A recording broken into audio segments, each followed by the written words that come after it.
Hello, America. This is the fastest 2 hours in radio. I think we really need like an intellectual revolution. Now, of course, this is not so much a show as it is a special event. The Morning Edge. With Fox 2's Vic Faust, We need to have a little talk here. Chris Knight, Hang on. and Eric Johnson.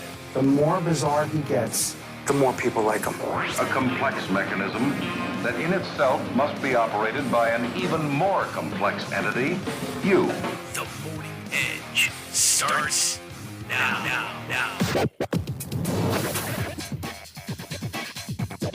Hey guys, welcome to the show. Happy Thursday. 8:06 is our time. It is July 28th. We are ready to have an incredible show today. We'll break today at about 8:20.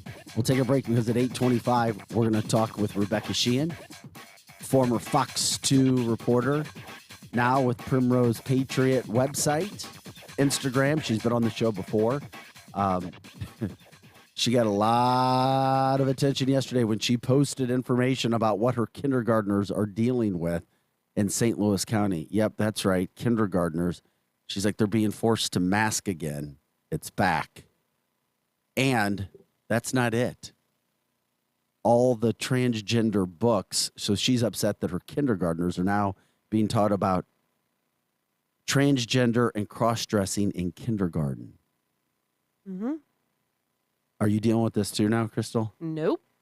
Because your kids are at a private school? Yep. You have to make sacrifices. You do. I trust looked at the list you sent us, and not one of those I recognized at all. Not one. Like, I have not seen them.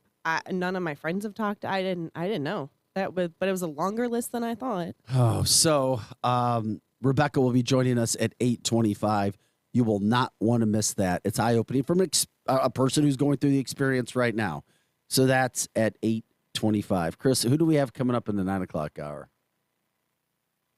Oh, 9:05, Billy Long.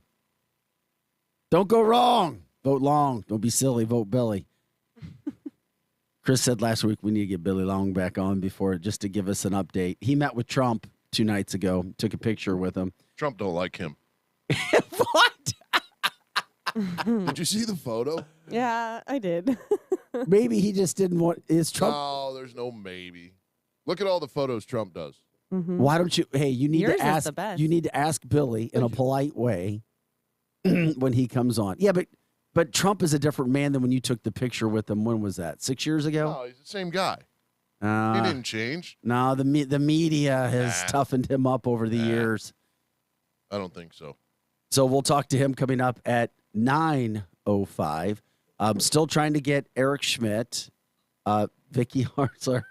Also, Eric Greitens will be on tomorrow. We'll talk to him. So he's confirmed.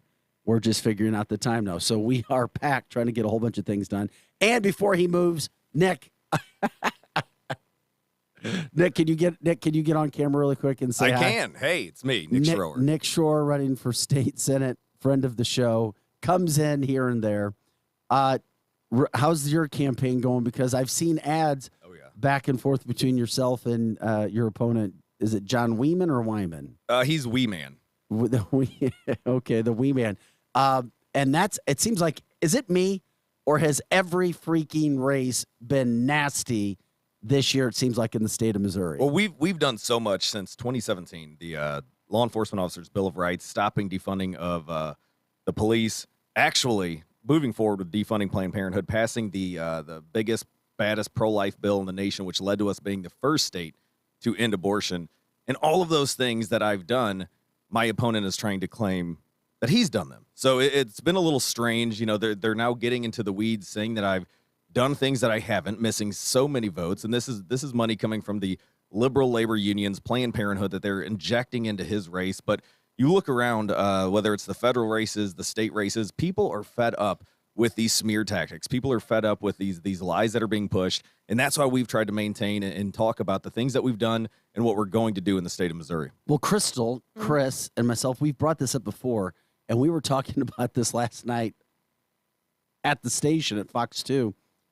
Are there any laws right now or ways to prove or go after people that have what are called political attack ads if they're saying something about you that isn't true? So basically, the only recourse that we're going to have is going through the Missouri Ethics Commission. Back in 2019, Vic, when the Democrats alleged that I, didn't live in a certain district, we went to the courts.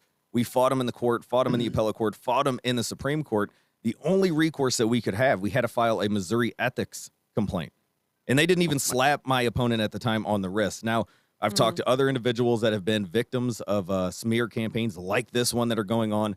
The laws need to be strengthened in the state of Missouri because judges will basically say, hey, the law is so broad, anything goes. You are in the public light. You are going to subject yourself to any of these smears. So that's something that I've pledged. Now being put through this a second time, we are going to strengthen the laws and bring ethics, bring integrity back to elections so the Missouri voters actually know what's truthful and what's not. Good. Why does that have to be so difficult? That's what I'm like. Why? You know what I mean? It's like we've been talking about a lot lately. Like, why are debates not required? Why are you? Why is there not an interview? Well, I wish debates were required right? because we've tried to set up 4 different debates. There are different grassroots groups. We've tried to set up debates. My opponent has denied. I've even got a podcast, which we've invited him on. Tune in and figure out if he's going to show up this Sunday. We said, bring all your proof. Bring all your proof that you allege that you're the sponsor of the heartbeat bill, that you're the one that passed the Law Enforcement Bill of Rights, in alleging that I've missed 700 votes. Our records don't match up. Come on the show. Well, it's obviously personal and emotional to you when you're in it. Oh, absolutely. You're in the campaign. So you're in the heat of the battle. It's fourth quarter. So obviously anybody that's running is doing that. I had somebody who I respect, and I'm around a lot, tell me it's smart for candidates to not say much. Just go silent. Don't debate. Just let it play out, because the more people know, the more people see, the more people hear, they're going to find a way to attack you. Even if you're good, even if you're telling truth, they're going to find a way to make it bad. Did they work on the Biden campaign? You're right. It's the basement campaign. Like, what? Because it works. You used to have to stand in the circle in the middle of your town and like on the fountain or piazza, whatever, and had to yell out. Yeah, on the stump, on the tree stump. Literally. And that's what it should be, because, and this is what frustrates the heck out of me. It's why I ended up running back in 2016. This republic is designed to have us advocating, the legislators, so to speak, advocating for the people, not the parties, not special interest groups.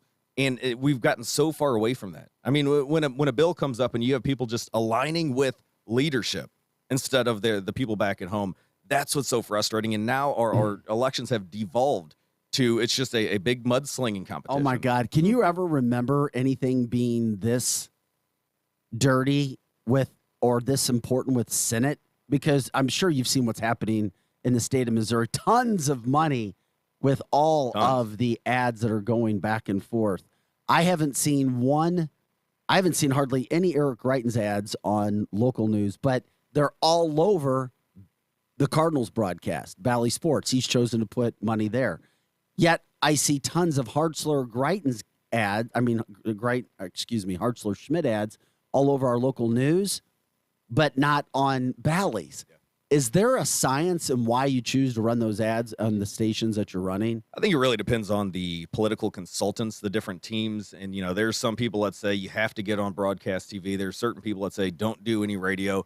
And I think you just have to, listen to what's best for that area, what's best for the people. I know out here, we're on radio, we're on broadcast, we're trying to be everywhere because we have to counter the BS smear campaign that my opponent is putting out there. And that's, with a lot of these smear campaigns, look at the candidate. If the candidate is failing to bring up anything that they've ever done, anything that they're going to do, and all they're going to do is mudsling, something is terribly wrong. And yes, some of those consultants will tell you, go in the basement, go in the bunker, but that's not how it should be. We should be out on the front lines addressing the concerns of the people and protecting our conservative values. Well, this is The Edge, the fastest 2 hours of morning talk radio. We are absolutely packed again today. Tomorrow, Monday, Tuesday, lots of election talk that we've been talking about. Nick coming into